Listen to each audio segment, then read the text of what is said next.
আসসালামু আলাইকুম প্রিয় ভিউয়ার্স, আশা করি সবাই ভালো আছেন। তো ইতিমধ্যে আমরা রুবিক্স কিউবের 4টি ধাপ অতিক্রম করে ফেলেছি। প্রথম ধাপে শিখেছিলাম প্লাস কিভাবে নির্ণয় করতে হয়, প্লাস কিভাবে করতে হয় কালারে। পরের ধাপে আমরা কণার, পরের ধাপে আমরা তৃতীয় ধাপে আমরা এই দুইটা লাইন মিলানোর টেকনিক। পরের ধাপে চতুর্থ ধাপ যেটা আমরা করলাম সেটা আমরা দেখলাম মিডল পয়েন্ট কীভাবে মিলাতে হয়। তো এবারে আমরা শিখব পঞ্চম ধাপে কীভাবে কর্নারে গুটি মিলকরণ করতে হয়, মানে কালার ঠিক থাকবে। যেমন দেখেন, এই যে এখানে একটা কর্নার আছে, এই কর্নারটা কিন্তু পারফেক্ট। এরকম কর্নার যেমন এখানে সবুজ আছে, সবুজ মিডল পয়েন্ট দেখতে হবে, সবুজ কমলা হলুদ। এখানে থাকলে সবুজ কমলা, এখানে আছে কি আমরা দেখেন সবুজ সবুজ আছে, কিন্তু এখানে রেড আছে, কিন্তু এখানে রেড নাই। এখানে রেড নাই, রেড নাই, রেড নেই। এই যে কোনো একটা রেড যদি থাকতো তাহলে এটা ঠিক ছিল কর্নার। হলুদ উপরে হলুদ, নিচে হলুদ আছে, তো এই কর্নারটা ঠিক নেই। আবার দেখেন এখানে লাল লাল আছে, কিন্তু এখানে নীল নীল কালারটা কিন্তু এখানে নাই। আবার এপাশেও দেখেন যে এখানে সবুজ আছে, এখানে নীল আছে, এখানে হলুদ হলুদ আছে, এখানে কমলা, কিন্তু এখানে কমলা নাই।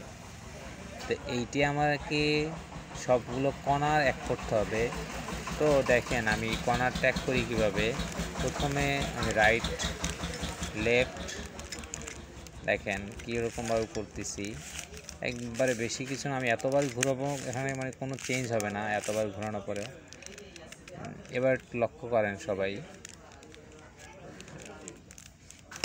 কর্নার এখানে কমলা কমলা আছে, এপাশে সবুজ সবুজ আছে, এপাশে হলুদ হলুদ আছে। তাই এই কর্নারটা ঠিক আছে। এখনকার মিলকরণ করার পালা। আবার দেখেন এখান থেকে কর্নারটা মিলিয়ে গেছে, সবুজ সবুজ, লাল লাল, হলুদ হলুদ মিলে গেছে। এবার এই কর্নারটা দেখেন লাল লাল, নীল নীল, হলুদ হলুদ, এটাও কি মিলে গেছে। আর এইখান দেখেন এটা তো মিলে গেছে, নীল নীল, কমলা কমলা, হলুদ হলুদ।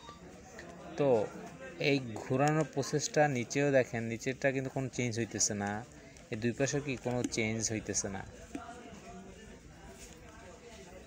সবাই ভালো করে লক্ষ্য করেন, আমার দুই পাশ কিন্তু কোনো চেঞ্জ হয় না, কিন্তু আমার কিন্তু উপরে যে আমি এতবার যে ঘুরাইতেছি, কিন্তু আমার কিন্তু দুই পাশ কিন্তু চেঞ্জ হইতেছে না। ঠিক আছে, তো ঘোরানোর সময় খেয়াল রাখতে হবে আমার এইগুলো যেন মানে আবার অগোছালো যেন না হয়ে যায়, জিনিসটা যেন ঠিক আগের মতোই থাকে।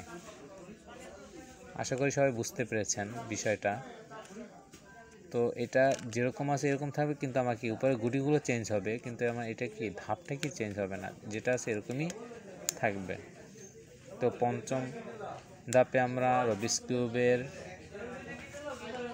এই কণার গুটি ঠিক করা, যে কণার কালার ঠিক করাটা শিখলাম। আশা করি সবাই বুঝতে পেরেছেন। যদি ভিডিওটি ভালো লাগে আমার চ্যানেলটি সাবস্ক্রাইব করবেন, পাশে থাকা বেল আইকনটি অন করে দিবেন, যাতে করে পরবর্তী ভিডিওগুলো সাথে সাথে পেতে পারেন।